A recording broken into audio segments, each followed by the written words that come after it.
Kisah eskatologis Kristen, Yahudi, dan Islam dalam konflik Timur Tengah. Konflik di Timur Tengah hari ini bukan hanya perang wilayah dan bukan hanya konflik politik modern. Di baliknya, ada narasi yang jauh lebih tua, yakni narasi akhir zaman atau eskatologi. Dalam tiga agama Abrahamit, Kristen, Yahudi, dan Islam, narasi ini membentuk cara sebagian orang memahami Israel, Palestina, perang, dan makna penderitaan manusia. Mari kita mulai dengan narasi Kristen, sebuah keyakinan bahwa Yahudi akan mengikuti Yesus. Dalam tradisi Kristen yang bersumber dari Bible, terdapat keyakinan bahwa bangsa Yahudi memiliki peran khusus dalam sejarah keselamatan. Dalam beberapa bagian Perjanjian Baru, khususnya dalam surat-surat Paulus, disebutkan bahwa penolakan Israel terhadap Yesus bersifat sementara.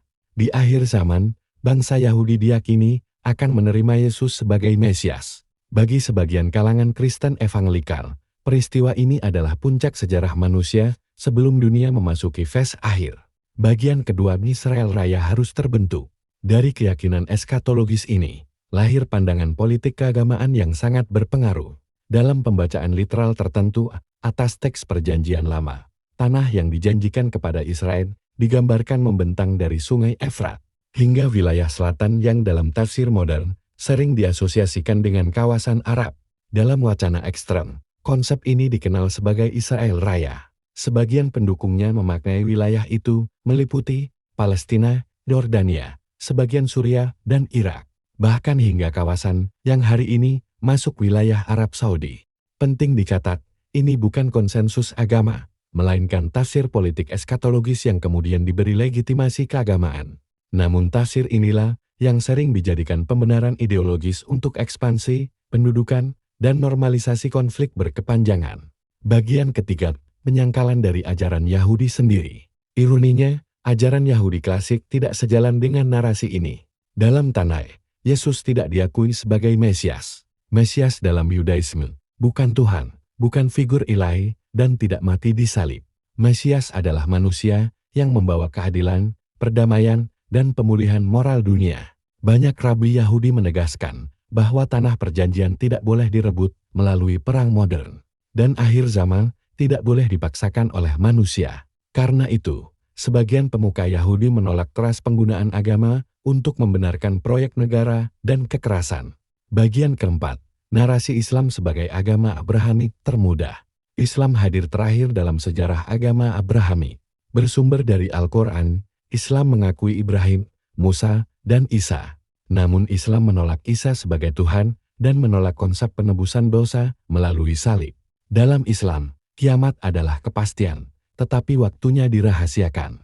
Tidak ada perintah untuk menciptakan perang demi mempercepat akhir zaman. Isa akan kembali bukan untuk membenarkan satu bangsa, melainkan untuk menegakkan keadilan.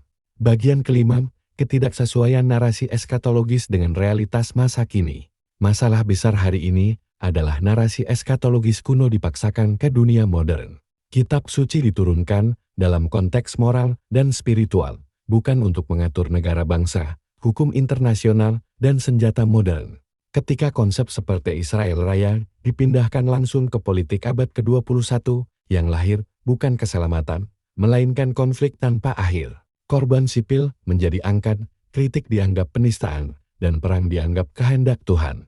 Penutup, jalan keluar dari konflik Timur Tengah. Jika konflik ini ingin diredakan, ada prinsip-prinsip mendasar yang harus ditegakkan.